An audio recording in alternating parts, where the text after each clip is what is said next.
你这耳机怎么回事啊？掉漆的掉漆，掉渣的掉渣，你自己真的用过吗 ？What can I say？ 提到库克，你的第一印象是什么？库存克星，毫无创新，好像听起来都挺负面的。当然，作为苹果 CEO， 被拉来对比最多的还是乔布斯。最近库克退休的新闻又频繁出现，但就像总有人说，苹果要完，我走过最长的路是苹果的下坡路。不过退休这件事儿终究是板上钉钉。库克在任期间带来的变革也没有大家想象中的少。一个平庸的人整出来让全世界追赶的东西，那其他人岂不是？还有谁？今天我们就来帮库克洗白一下。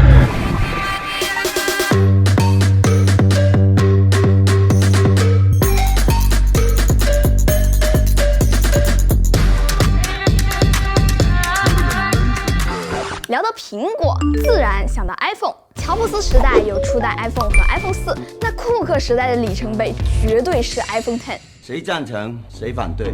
这台 iPhone 10周年的作品，除了帮 iPhone 永远避开旧的命名，从硬件到软件都重塑了智能手机。像同时间发布的 iPhone 8，像星巴克里的矿泉水，写得落伍又寡淡。Face ID 带来了新的生物识别技术，放弃了5S 以来广受好评的 Touch ID。三星的红魔又倒在了黎明前，一众国产厂商也在2D 图像识别、3D 原生感、背面指纹、屏下指纹之间反复横跳，还有去其精华学习糟粕的，光有刘海是怎么回事啊？说 iPhone X 是全面屏的鼻祖吧，有很多人不服。同期有小米 Mix 1代，甚至在2014年就有下部305SH。在那个时候，大家还在争论屏占比多少才能叫全面屏。不过等他们最终看到 iPhone X 发布的那一瞬间 ，Is iPhone X 拼尽全力无法战胜的无力感瞬间袭来。让 iPhone X 这么惊艳，全靠各种堆细节，超级大耳角、2.5D 曲面、OLED 出色的屏幕显示，还有最重要的4边灯宽。当时的我拿着朋友的 iPhone X， 怎么想都无法理解，怎么可能呢？屏幕在这卷起来，你有这技术，现在折叠屏干不出来。Only Apple can do. iPhone X 还是第一台让我真正意义上感受到什么叫软硬件一体的手机。当实体 Home 键变成底部常驻的小横条，手指很自然的就搭在了弧形玻璃的边缘，跟软件和硬件一起完成了一次交互。上滑回到桌面，悬停进入多任务，就像 Home 键一样自然，不对，更自然。当我在小横条左右滑动的时候，各个 App 切换也是体验了一把可汗大点兵。可以说，这套和硬件配合的全面屏手势，奠定了下一个10年智能手机的操作方式。直到 iOS 26，小横条才光荣退休，因为这套手势已经刻入了我们的 DNA。一切都很完美，除了双横主板。我朋友当时连在室内打个王者都得用头遮的灯光，不然过热降亮度根本就看不见屏幕。带来震撼的不只是跨时代的设计，还有高达8000的起售价。那时候我哪儿见过这个啊？现在 iPhone 17 Pro 起售价8999，这么一算，好像也才涨了7.28%。安卓旗舰嘛，4999。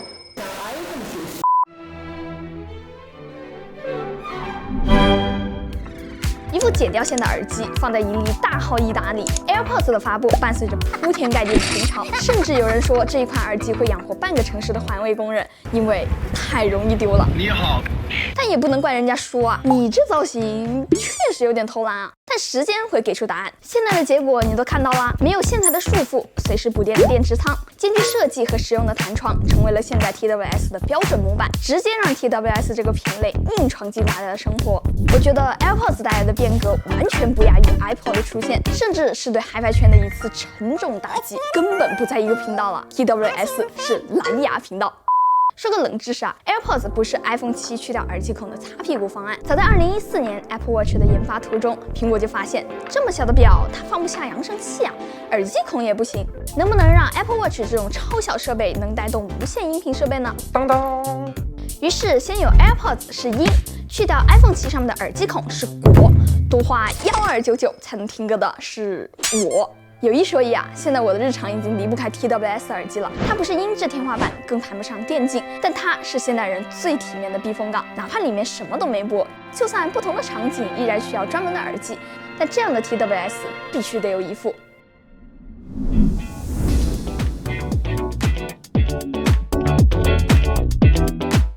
神可以是离人很远，也能让人真心 respect。iPhone XR 至今被很多人认为是唯一真神。库克在这一台手机上完全展示了什么叫教科书级的吝啬。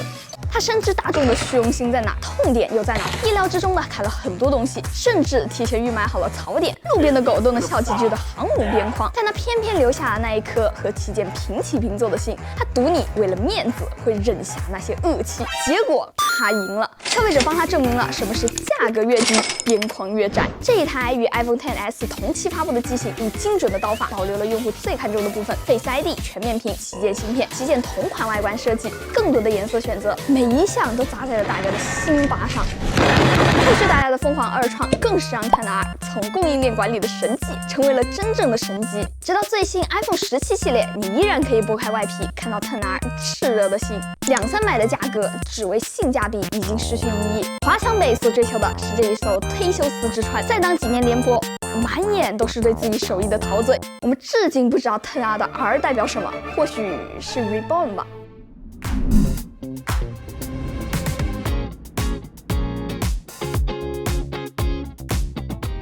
关于 Mac 的经典老梗有很多，昂贵的星巴克入场券、打游戏的舅舅、公司前台装 Windows 的门面，已经刻入了几代人的 DNA。在那个被英特尔节奏支配的年代， Mac 更像是一个为了优雅而牺牲体面的花瓶。在之前 ，Mac 都是旗舰价格、青春版体验，但 M 系列芯片的出现，不管是苹果的有意无意，确实硬生生的把这个困局给撞碎了。Craig 在发布会掀开盖子的那一刻，打开了一个新的时代。没有等待恢复的圈圈，不需要每天的关机。续航竟然让我自信到出门2天不带充电器，说个夸张的，我们工作室现在依然有4台 M1 MacBook 在服役，阻碍生产力的只剩电池和硬盘了，甚至有小伙伴把硬盘给扩容了，8+2T 的配置，你敢想？从宏观上看 ，M1 的出现让 Mac 真正摆脱了英特尔，软硬件结合变得更加极致，再也没有人嘲笑 MacBook Air 不装风扇，因为真的用不着。统一内存管理又让苹果有了加价的理由。但反过来 ，M 系列芯片入门级产品的起售价可谓是相当亲民，2000多的 Mac Mini，4000多的 MacBook Air，足以覆盖95%的文书工作者。可以说 M1 开创一个新的时代，也是库克在任期间的最大功德。但大家也别高兴得太早，全链路闭合的 Mac 未来的定价都记在库克比谁都精的账本上面呢。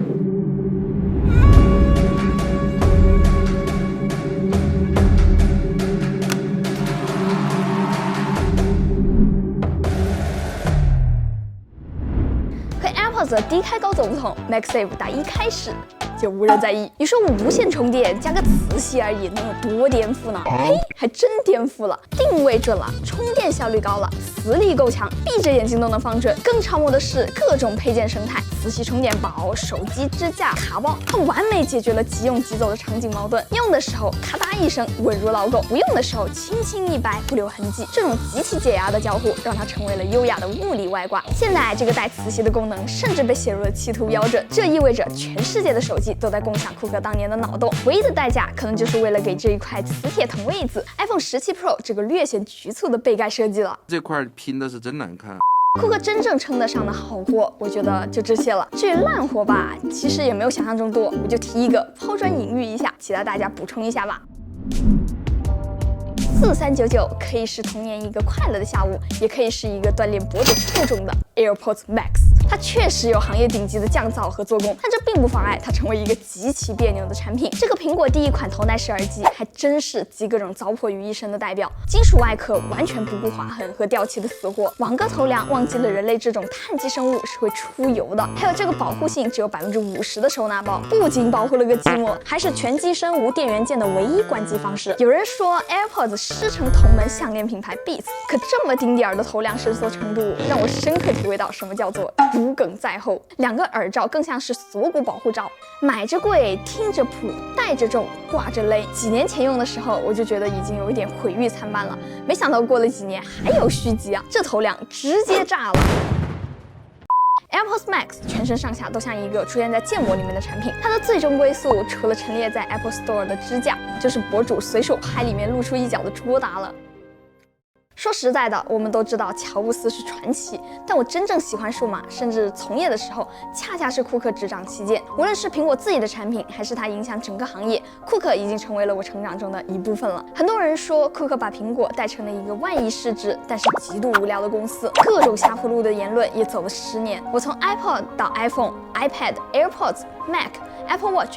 不知不觉集齐全家桶 ，Apple Music、iCloud 这些软件服务也很难割舍。早些年的苹果自信且超前，无论当时经历了什么样的嘲讽，最后时间总会证明它太对了。这些年的苹果面对行业每个月都在飞速拐弯的速度，也显得有些力不从心。不是不强，只是没那么酷了。OK， 那么以上就是本期视频的所有内容啦。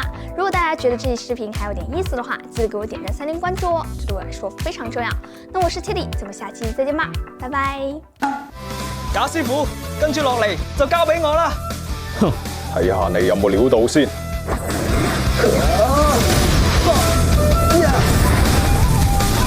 兔針仔，你來就交俾你啦。